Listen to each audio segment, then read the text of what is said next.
Hi friends, welcome movie updates and reviews. మీకోసం Madras కారన్ movie review అయితే తీసుకొచ్చాను గైస్. ఇది మనకు ఆహాలో స్ట్రీమింగ్ అవుతుంది తెలుగు లాంగ్వేజెస్లో. మూవీ చూసాను guys. Movie one time watchable guys, చూడొచ్చు, నాట్ బ్యాడ్. స్టార్టింగ్ స్టోరీలోకి వెళ్తే స్టార్టింగ్లోనే హీరో ఇంకా హీరోయిన్కి మ్యారేజ్ అయితే ఫిక్స్ అవుతుంది. హీరోయిన్ అయితే వాళ్ళ ఫ్యామిలీ తోటి వస్తుంది. హీరో ఒక హోటల్ రూమ్ అయితే బుక్ చేస్తారు వాళ్ళకి. తర్వాత హీరోయిన్ కలోనికి అయితే బయటకు వస్తాడు గైస్. అలా ఫోన్ మాట్లాడుతూ వెళ్తాడు కార్లో. అయితే ఒక చిన్న యాక్సిడెంట్ అయితే జరుగుతుంది. ఒక ప్రెగ్నెంట్ లేడీని అయితే హీరో డాష్ కొడతాడు గైస్. అయితే ఆ ప్రెగ్నెంట్ లేడీ పడిపోతుంది. ఆ ఊరు జనాలు చుట్టుముట్టేస్తారు హీరోని, కొట్టనీకి వస్తారు గైస్. అలా హీరో అయితే ఇమీడియట్గా ఆమెని హాస్పిటల్కి అయితే జాయిన్ చేస్తాడు. తర్వాత ఊరు జనాలంతా హాస్పిటల్కి అయితే వస్తారు. వాళ్ళ హస్బెండ్ కూడా వస్తారు, వాళ్ళ తమ్ముడు కూడా వస్తారు, ఎవరైతే పేషెంట్ ఉన్నారో.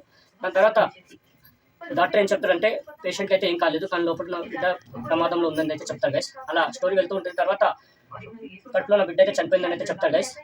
అయితే హీరో చాలా ఫీల్ అవుతాడు. అలా హీరోకి 2 నెలల శిక్ష కూడా వేస్తారు గైస్. జైలుకి వెళ్ళి వస్తాడు. తర్వాత హీరోకి తెలుస్తుంది ఏంటంటే ఆ బాబు అంటే ఆ ప్రెగ్నెంట్ ఉన్న లేడీ వాళ్ళ బాబు అయితే హీరో వల్ల చావలేదని అయితే తెలుస్తుంది గైస్. మరి ఆ ప్రెగ్నెంట్ ఉన్న లేడీ కడుపులో ఉన్న బిడ్డని చంపింది ఎవరు, దాని వెనకాల ఉన్నది ఎవరు, మరి హీరోయిన్ కావాలని ఇరికిస్తున్నారా, మరి ఇదేం జరిగింది, దీని తర్వాత ఈ క్లైమాక్స్కి వచ్చేసరికి ఆ ట్విస్ట్ రివీల్ అయిందా అనేది మీరు మూవీ చూసాక తెలుసుకోవాలి గైస్. మూవీ మాత్రం వన్ టైం వాచబుల్, చూడాలి గైస్. బాగుంది మూవీ, చూడొచ్చు.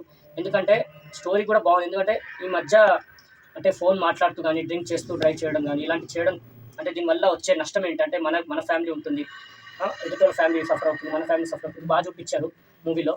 మెయిన్లీ అంటే ఫోన్ మాట్లాడుతూ డ్రైవ్ చేయడం కానీ డ్రింక్ చేసి డ్రైవ్ చేయడం తప్ప అనేది నాకు ఈ మూవీ చూసాక మంచి ప్లాట్ తీసుకున్నారని అయితే తెలిసింది గైస్. అది ఒకటి బాగా నచ్చింది నాకు. స్టోరీ కూడా బాగా తీసుకెళ్లారు. ఇంకోటి కులం మొత్తం అది కూడా దాని గురించి కూడా తీశారు మూవీలో. బాగుంది గైస్. ఓవరాల్ మూవీ చూసుకుంటే నాకు నచ్చింది గైస్. మూవీ బాగుంది. హీరో కూడా చాలా బాగా చేశారు. దీంట్లో నిహారిక గారు చేశారు హీరోయిన్గా. ఫస్ట్ ఎక్కువసేపు ఉంటారు మూవీలో. మూవీ మాత్రం చూడొచ్చు గైస్, వన్ టైం వాచ్. ఇది ఆహాలో స్ట్రీమింగ్ అవుతుంది. మూవీ క్లైమాక్స్ ఇంకా బాగా తీయొచ్చు అని నాకు అనిపించింది. క్లైమాక్స్ ఎంతనే ఎండ్ చేసినట్టు అనిపించేసింది గైస్. క్లైమాక్స్ ఇంకా బాగా రాసుకుని ఉంటే బాగుండు. మూవీ మాత్రం చాలా బాగా తీసుకున్నారు. ప్లాట్ మాత్రం చాలా బాగుంది. మెసేజ్ కూడా చాలా బాగుంది. నాకైతే నచ్చింది గైస్. వన్ టైం వాచ్ చూడొచ్చు, నాట్ బ్యాడ్. ఈ మూవీకి నేచర్ రేటింగ్ అయితే 5కి 2.75. చూడండి గైస్, ఆలో స్ట్రీమింగ్ అవుతుంది మూవీ. మరిన్ని మూవీ అప్డేట్స్ కోసం please like, share and subscribe movie updates and guys. Thank you.